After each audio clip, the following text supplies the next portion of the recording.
I stared at the evidence in my trembling hands, my heart thudding so hard I thought it might burst. My breath caught in my throat as I realized the unthinkable.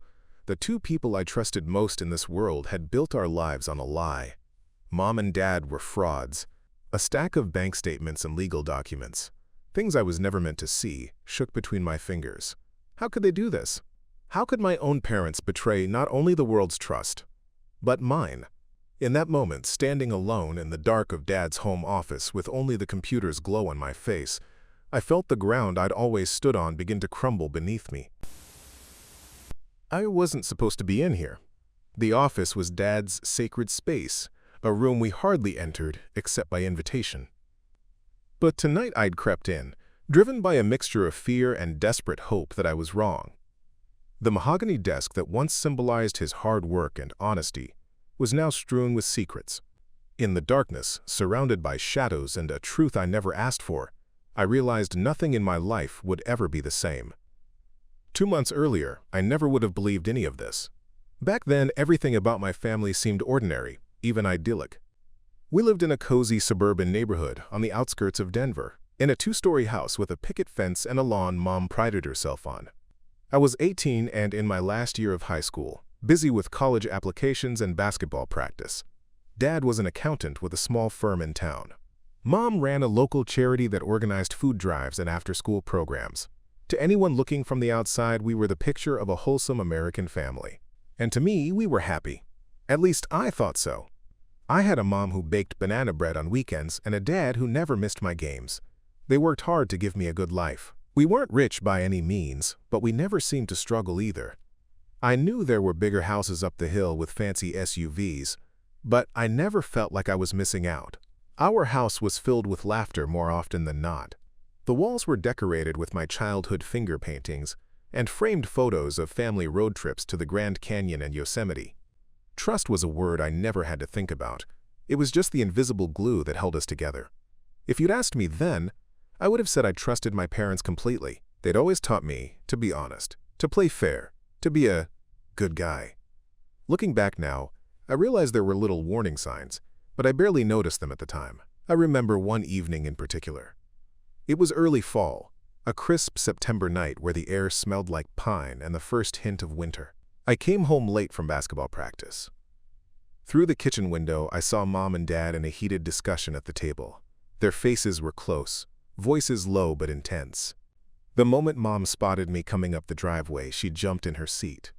Dad instantly clammed up, snatching a few papers off the table and tucking them into a folder. When I walked in, they were all smiles. Too bright, too quick. "Hey kiddo, how was practice?" Dad asked, ruffling my hair as if nothing was wrong. Mom bustled to the stove, stirring the pot roast like her life depended on it. I answered, still catching my breath from the run home, but a weird feeling gnawed at me. My parents hardly ever fought, and I'd never seen Dad look that frightened. It was there only for a flash. The slight crease between his eyebrows, the tight set of his jaw as he glanced at the papers he'd hidden. I told myself I imagined it. Dinner went on like usual. We chatted about my day. Dad cracked a couple of jokes about my hollow leg appetite as I went for a third helping of mashed potatoes. And Mom reminded us about the charity fundraiser coming up that weekend. She was organizing a canned food drive through her charity, the Helping Hands Initiative. I'd been roped in to carry boxes of donations, voluntold as I like to tease her. Everything felt normal again, and eventually that uneasy moment in the kitchen faded from my mind. Over the next couple of weeks, life stayed busy. Between school, college essay deadlines, and helping Mom with the charity event, I barely had time to dwell on any weird vibes. The Helping Hands Initiative was something Mom started a few years back, and she poured her heart into it. It wasn't a big nonprofit or anything, just a local organization. Mom would collect donations of food, clothes, money, whatever people could spare, and distribute them to struggling families in our county. Dad was supportive. He'd help out on weekends or manage some of the paperwork because of his accounting background. I was proud of what they did. I'd grown up watching Mom and Dad become pillars of the community through that charity. Neighbors would stop us at the grocery store to say how much they admired Mom's work. Dad would always deflect praise, saying, "Oh, it's Sandra who does the hard part. I just balance the books." It felt good to know my family was making a difference. I even wrote one of my college application essays about how my parents inspired me to serve others. That's how highly I thought of them. So when Saturday rolled around and it was time for the big canned food drive, I was actually pretty excited, even if I grumbled about the early morning wake-up. We set up tables in the parking lot of my high school, which Mom had rented for the day. Volunteers, some teachers, classmates, and folks from town buzzed around arranging boxes and greeting donors. Mom was in her element, clipboard in hand, directing people with a smile. Dad was unloading crates of canned goods from donors' cars, laughing and chatting as if nothing else in the world mattered. And me? I was hauling boxes, stacking them high, sweating through my t-shirt, and feeling good about it. By noon, the drive was in full swing. The turnout was great. It seemed like half the town had come by to drop off something or lend a hand. Toward the end of the event, I was packing up leftover boxes with Mom. She looked tired but happy, her cheeks flushed with the October chill. "We did good today," she said softly, pride in her eyes. "This will help a lot of families." "Yeah," I agreed, tossing a stray can of soup into a box. "It's awesome seeing everyone come together." As I sealed the box with tape, I noticed Mom's smile falter just a touch. She was staring at the boxes. No, through them, like her mind was elsewhere. The momentary look of satisfaction on her face faded into something like worry. The crease in her brow was back. "You okay, Mom?" I asked. She blinked and the look was gone, a smile painted back on almost too quickly. "Of course, sweetheart. Just a little tired. It's been a long day." She patted my shoulder. "Why don't you go help your dad? I'll handle the rest of this." I hesitated, but then Dad honked the horn from our pickup truck and waved. He'd pulled around to load the last donations and needed me to guide him in. With another glance at Mom, who was now chatting with a volunteer like nothing was wrong, I jogged over to help Dad.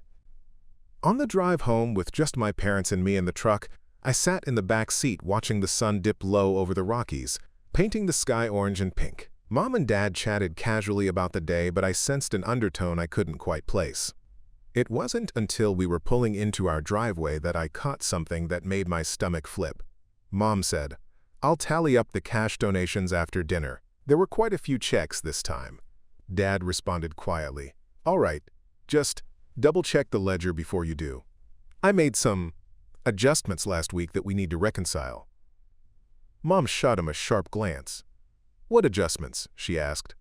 But Dad cleared his throat, as if just noticing I was in the back. He twisted around in his seat with an easy grin. "Hey, champ. Thanks for all the help today. Couldn't have done it without you." His deflection was clumsy. Mom gave him a tight smile and said nothing as we came to a stop. I climbed out slowly, a prickle of unease on the back of my neck. Ledger adjustments? It sounded like accounting talk. Dad kept the charity's books, so it made sense on the surface. But something about his tone and Mom's reaction felt off. It reminded me of that night I'd caught them whispering at the kitchen table. As we hauled the last boxes into the house, I caught Dad's eye. "Need any help with the numbers?" I offered. Math was my best subject, and I'd helped double-check donation counts before. He nearly dropped the box he was carrying. "No!" he barked, startling both Mom and me. The hallway echoed with the sharpness of it. We all froze. Dad never raised his voice at me like that. An awkward second passed. Then he coughed and muttered, "Sorry. I mean, no, it's fine, buddy. You've done enough. Go relax. We got this." I retreated, holding up my hands. "Sure, okay. No problem." My heart was suddenly pounding for reasons I couldn't explain. Dad disappeared into his office with the ledger and checks. Mom busied herself in the kitchen, but I noticed her hands were trembling slightly as she filled a pot with water to boil pasta for dinner. Something was definitely off. I had no idea that night was the beginning of the end of life as I knew it. Dinner that night was a quiet, awkward affair. Mom chattered about little things. Her garden club, asking if I needed any school supplies. Her voice overly cheerful. Dad chimed in now and then, forcing jokes that didn't land. I pushed my food around my plate, appetite gone. My mind kept replaying the way he'd snapped at me in the hallway, the way Mom's hands shook as she boiled water. We were like three people playing at being a happy family, but none of us were any good at acting. After a few painful minutes of silence, I mumbled an excuse about homework and escaped to my room. As I lay on my bed, textbooks open but ignored, I heard muffled voices downstairs. Mom and Dad were talking, their tone tense even though I couldn't make out the words. I crept to my bedroom door and opened it carefully. Their bedroom was down the hall from mine, but Dad's office was right at the bottom of the stairs. The door was shut, a thin sliver of light shining underneath it into the dark hallway. Quietly, I tiptoed halfway down the stairs, just enough to hear. My heart pounded in my ears, making it hard to catch more than a few fragments of their conversation. "Told you to be more careful." That was Mom, her voice a harsh whisper. Dad hissed back. I didn't expect him to. The rest was lost as the fridge motor kicked on in the kitchen, humming loudly. I held my breath. They were definitely arguing about me. I edged down one more step. "I'll fix it," Dad was saying, his words clearer now. "Just stick to the plan, and keep him away from the office." My blood ran cold. Keep me away from the office? Why? What were they hiding in there? Mom's reply came in a rush, her voice cracking with worry. "We should stop, Richard. It's getting too dangerous. If anyone finds out." She didn't finish, because the step under my foot let out a loud creak. I froze. Their voices went silent. A second later, Dad's office door swung open, spilling warm light into the hallway. I practically leapt back up 2 steps in one bound, heart in my throat. Dad's face appeared at the bottom of the staircase. He looked up at me, eyes narrowed. "Eavesdropping, Evan?" he asked. "John Kun." My mouth went dry.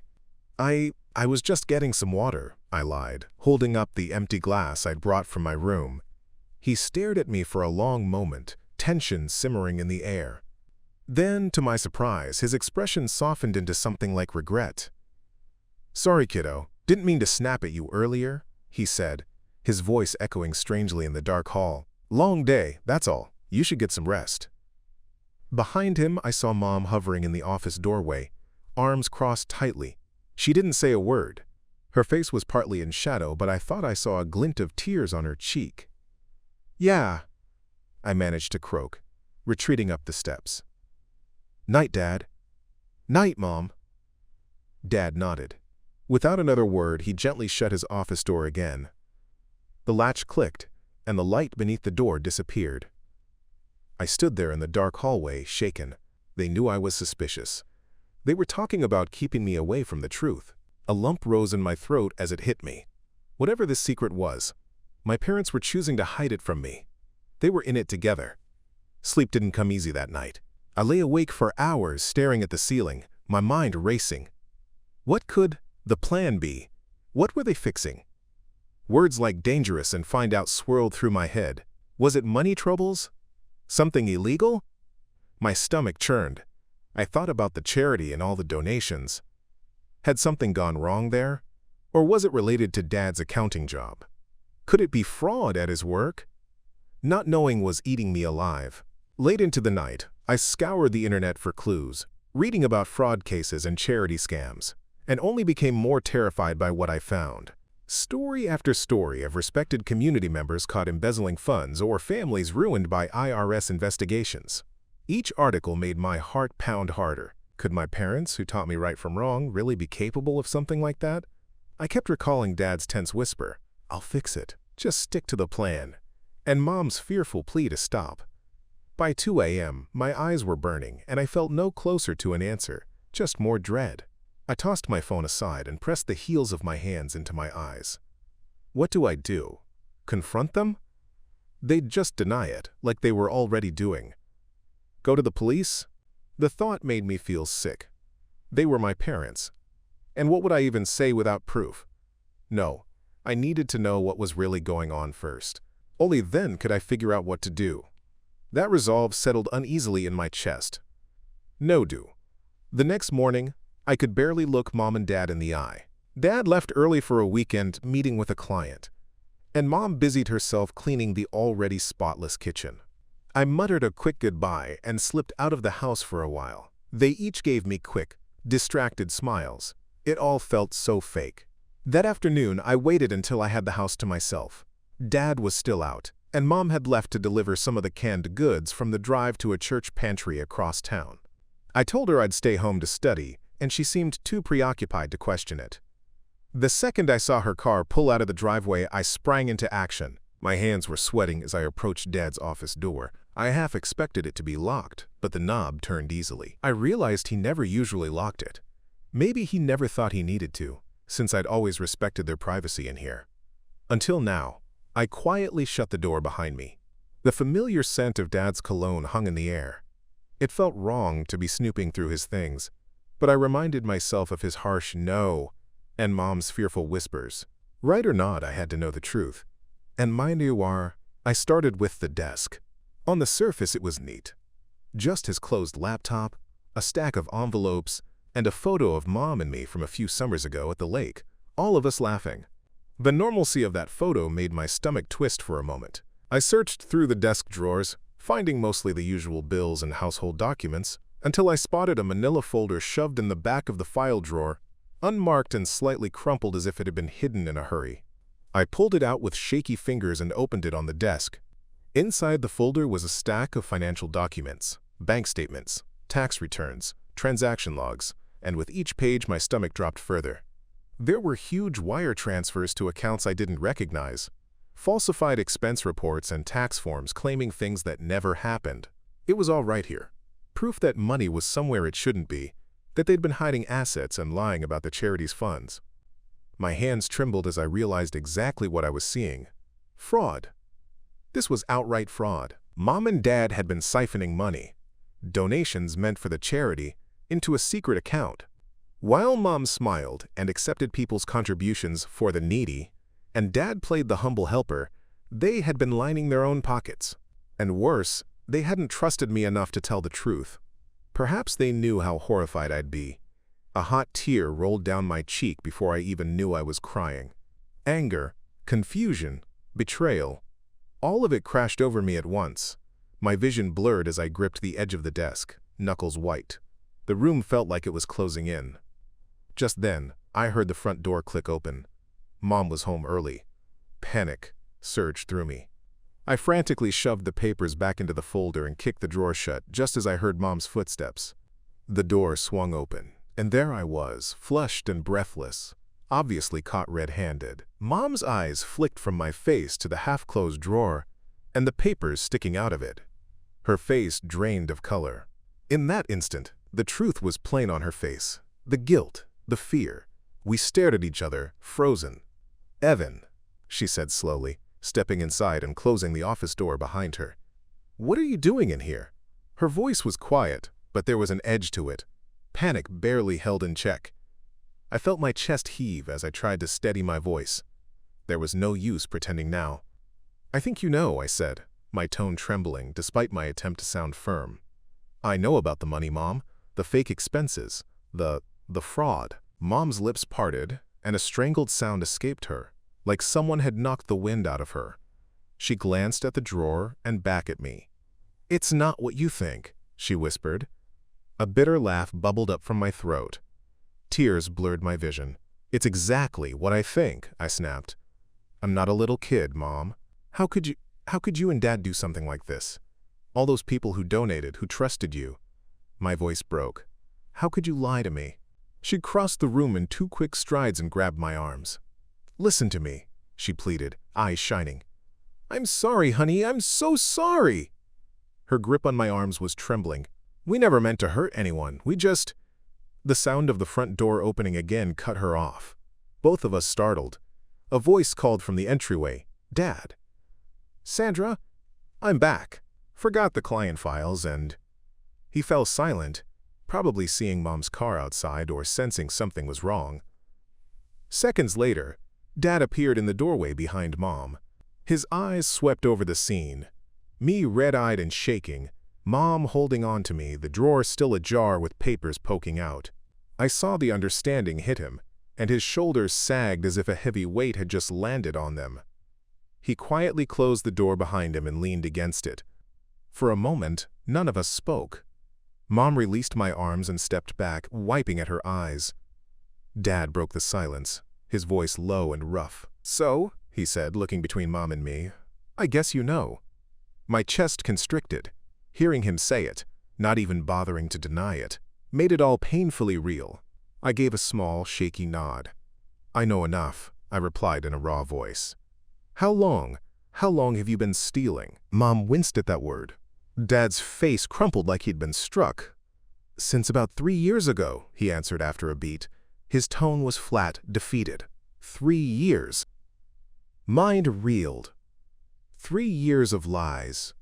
Why? The word burst out of me in a half-sob, half-shout. "Why would you do this? You're supposed to be the good guys. You taught me to be honest." I swiped angrily at my eyes with the back of my hand. "All those families you said you were helping." I choked on the lump in my throat, unable to continue. Mom sank down slowly, sitting on the floor beside me. She reached for my hand, but I pulled back, pressing myself against the wall and sliding down to sit on the carpet. I needed distance. She ended up placing her hand on the floor just inches from mine instead, her fingers twitching, desperate to touch and comfort me. Dad walked over and sank down as well, sitting on the other side of me. I was cornered by them, but I was too emotionally exhausted to move. I buried my face in my hands. "We never meant for it to go this far," Dad said quietly, almost pleading. "When we started the charity, it was genuine. We did help people. But then, we hit a rough patch. The firm I was working for nearly went under, and I lost a lot of clients. Money got tight. We were afraid we'd lose the house, everything. So you decided to take money that wasn't yours," I muttered through my fingers, a cold edge to my voice. Mom's voice trembled. "We borrowed some funds at first," she said, "just to stay afloat. We always planned to pay it back once things improved. But then, things didn't improve fast enough, and one lie led to another." I lifted my head and glared at them through hot, blurred eyes. "That money was meant for people who actually needed it," I said, my voice cracking. I couldn't finish. I sank fully to the floor, knees pulled to my chest, and pressed my forehead against them. Dax Lou. Mom burst into tears and crawled closer, wrapping an arm around my shoulders. I was too drained to shrug her off this time. She pulled me into a hesitant hug, and when I didn't resist, she held me tighter. "We love you so much, and we never ever wanted to hurt you. We were wrong, and we are so sorry." Dad placed a hand on my back. I could feel it trembling. "I'm sorry," he said, his voice breaking. "I'm so sorry, Evan.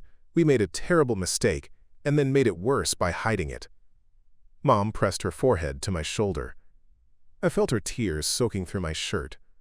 "We never wanted you to find out like this," she whispered. "We were ashamed. We thought if we could fix it quietly and spare you the pain, somehow it would be okay." A heavy silence fell in the room as the three of us sat there on the floor, all crying. My world was shattering. But strangely, in that moment, I also felt the tiniest bud of pity for them. They looked so broken, so unlike the strong, infallible parents I knew. They were just people who had really messed up. Eventually, I found my voice, raw but steady enough. "We can't go back," I said softly. "You have to come clean. Not just to me, to everyone. To the police or IRS or whoever. To the donors. What you did, it's a crime." Mom inhaled sharply and lifted her head. Dad closed his eyes and nodded with a sniffle. "I know," he whispered.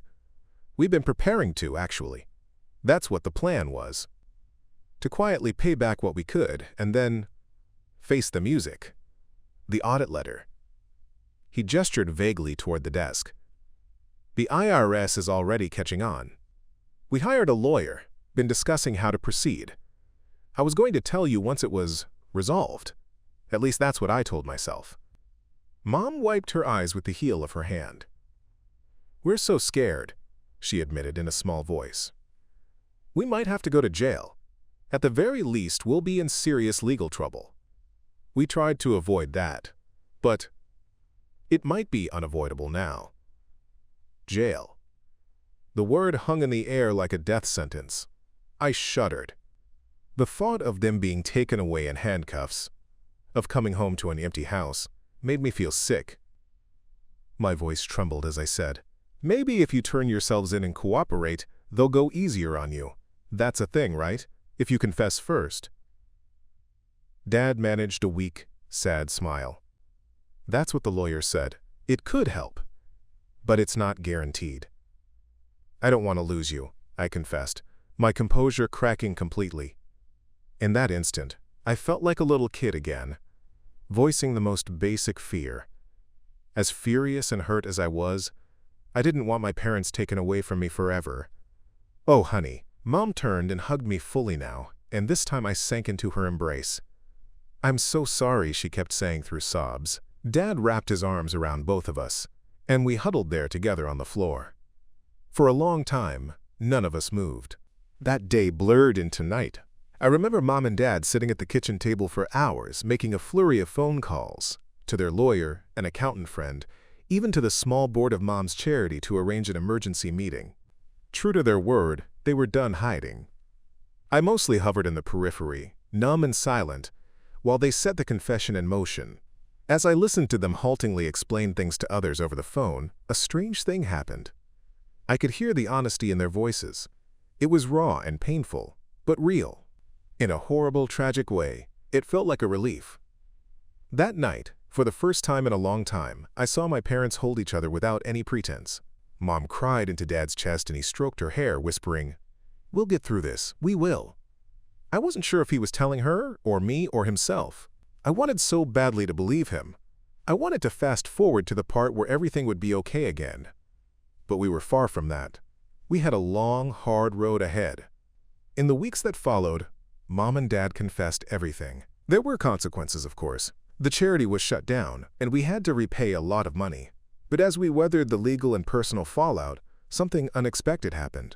We found our way back to being a family. The legal process was tough. Both Mom and Dad pled guilty to several charges, but their lawyer negotiated a deal. Since they turned themselves in and cooperated fully, they avoided prison. Instead, they got hefty fines, probation, and hundreds of hours of community service. The day the judge finalized the deal, I remember Dad squeezing Mom's hand with tears of relief in his eyes. I sat right behind them in the courtroom, and as soon as it was over, I rushed forward to wrap my arms around them. We stepped out into the chilly January air that morning feeling chastened but grateful. We'd been given a second chance. Not everyone was quick to forgive. The local newspaper even published harsh words about my parents, and some former friends couldn't meet our eyes. But a few people we had genuinely helped before came forward with compassion instead of scorn, and that kindness kept us going. Slowly, my relationship with my parents began to heal. After the initial anger, I started to see them not as infallible heroes, but as flawed people trying their best to make things right. We spent many late nights talking openly about what happened. They answered every painful question I asked, and bit by bit, honesty and forgiveness filled the space between us. A year later, on Thanksgiving morning, I stood beside Dad in a church kitchen downtown, serving hot meals to people who had nowhere else to go. The line of guests shuffled in from the cold, and every smile we received was genuine. Mom was across the room handing out donated coats and blankets. This wasn't a big charity event with cameras or applause. It was humble and real, and it felt right. Dad ladled gravy onto a paper plate and passed it to the next person in line. As he did, he glanced at me. "I'm proud of you, you know," he said softly. I looked at him in surprise. "Me? I'm proud of you." He chuckled, though his eyes were glassy. "After everything we put you through, you still stood by us. You didn't have to." I gave him a small, warm smile. "We're a family. We deal with stuff, even the really messed up stuff." A year ago, I wouldn't have believed I could say that and mean it, but I did. Mom caught our eye from across the room and waved, a peaceful smile on her face. She looked tired. We all were, but genuinely happy. A year ago, I never would have imagined we could be here like this. Yet here we were, together, trying to do good the right way. Atam-sam. As we prepared more plates, I realized the heavy weight I'd been carrying for weeks had lifted. The resentment and hurt, while not forgotten, had eased. In their place was something like hope. We'd been through darkness as a family, but we'd come out stronger and more honest than before. That afternoon, as we headed home after hours of serving others, Mom pulled me into a hug outside the church, the late autumn sun warm on our faces. "Thank you, Evan," she whispered. "For what?" I murmured, hugging her back. "For believing in us, even when we didn't deserve it." Her voice hitched, and I squeezed her tighter. Dad laid a hand on my shoulder. "We're so grateful for you, son," he said thickly. "I promise, we're going to keep earning back your trust, every single day." I nodded, throat tight. My heart felt full and fragile all at once. "I know," I managed. On the drive home that afternoon, Mom rested her head on Dad's shoulder while he drove, a gentle smile on his face.